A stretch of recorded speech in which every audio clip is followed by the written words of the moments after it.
जय श्री राम। लाले लाले ओठवा से चुएला ललैया हो की रसे चुएला हो की रसे चुएला।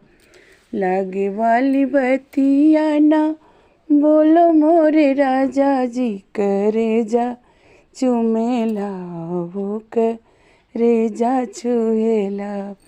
सोने की थारिया में जीवना ले आई जेवना जेवलो मोरे राजा जी करे जा दुखेला।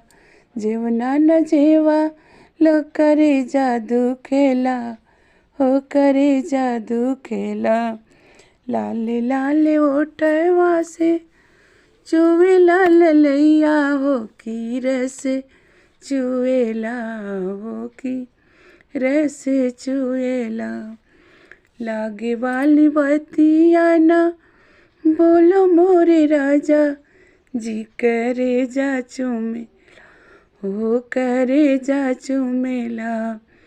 ठंडा सुराही में गिड़ुआ ले आई गिड़ुआ ना घूटा लो करे जादू खेला हो करे जादू खेला।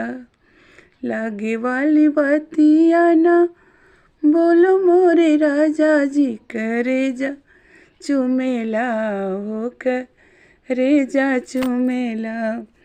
लौंगा इलायची को बिरवा ले आई बिरवा न कूचा लो करे जादू खेला हो करे जादू खेला।